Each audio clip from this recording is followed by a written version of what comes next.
Karomah Mbah Thohir Bungkuk, Guru Hadratus Syaikh Hasyim Asy'ari. Menurut Kiai Maskur bahwa Mbah Thohir merupakan guru Hadratus Syaikh Hasyim Asy'ari selain Syekhuna Khalil Bangkalan. Kiai Maskur pernah suatu kali sowan ke Hadratus Syaikh di Tebuiran sebelum meneruskan perjalanan ke Jakarta dipanggil Bung Karno untuk rapat BPUPKI menjelang kemerdekaan RI. Dalam percakapan dengan kakak Gus Dur itu, Kiai Maskur ditanya, "Panjenengan dari mana?" Begitu dijawab Bungkuk Singosari. Maka Hadratus Syaikh kembali bertanya kepada Kiai Maskur, "Apanya Mbah Thohir?"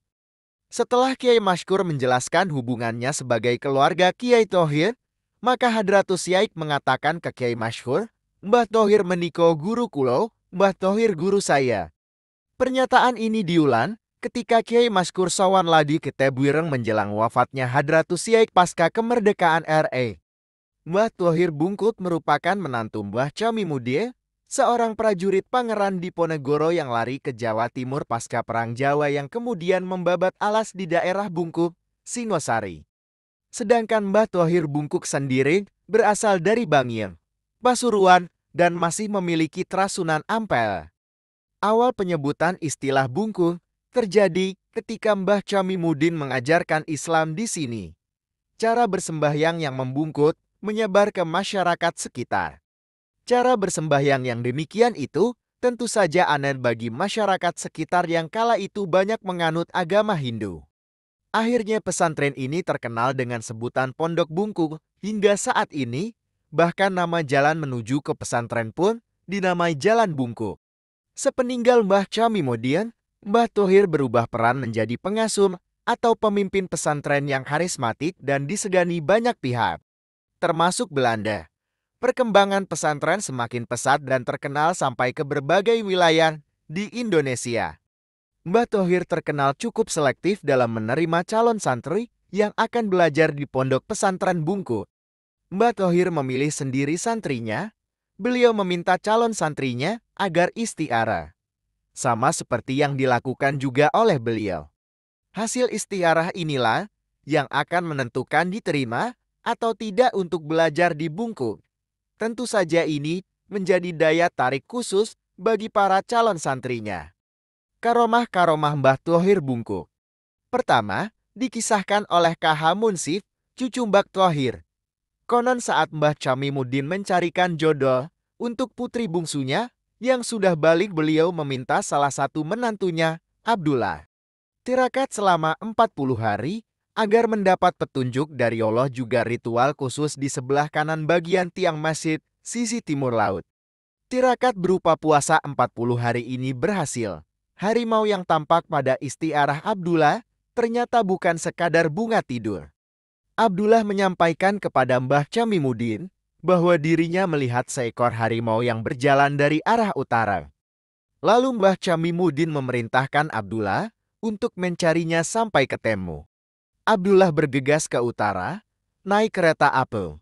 Sampai di stasiun Bangil, Abdullah dihampiri seorang pemuda yang sedang membawa kitab. Mereka bersalaman, lalu berbincang-bincang seolah sudah kenal lama, padahal baru pertama ketemu. Pemuda itu berkata, "Saya Thohir." "Mau kemana?" tanya Abdullah. "Mau ke Singosari," jawabnya singkat, lalu keduanya pergi ke Singosari. Rupanya keduanya telah berinteraksi sebelumnya melalui telepati. Keduanya ingin bertemu dan dengan izin Allah, akhirnya mereka pun bertemu juga. Sesampainya di Bungkuk, Thohir muda hanya mengelilingi Bungkuk dan berkata, "Saya sudah cocok."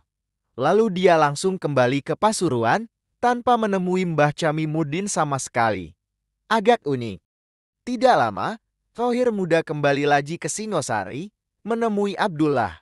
Baru kemudian Abdullah mengantarnya menemui Mbah Camimudin. Abdullah memperkenalkan Thohir muda kepada mertuanya.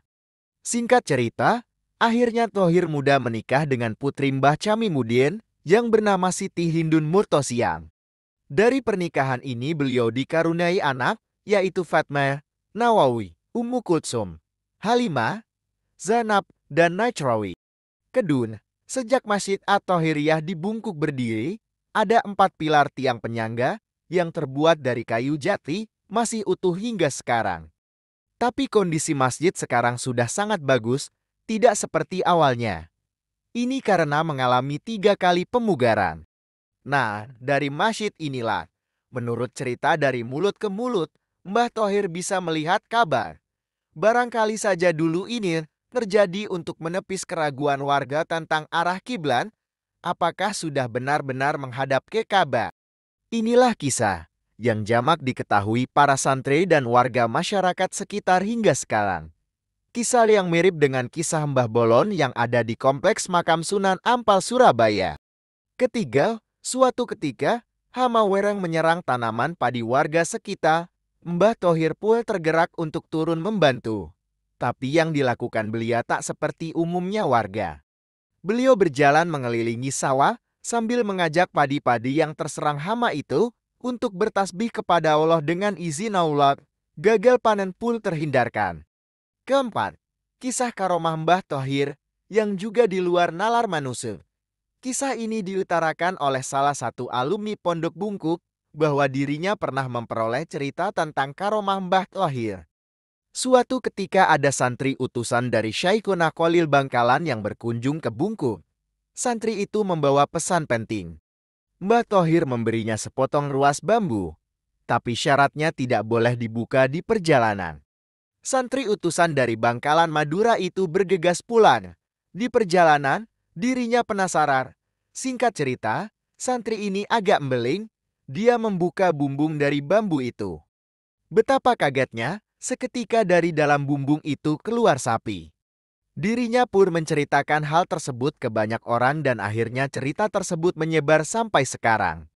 Entah benar atau tidak kisah ini, yang pasti layak menjadi renungan bahwa apapun itu pastilah datangnya dari Allah.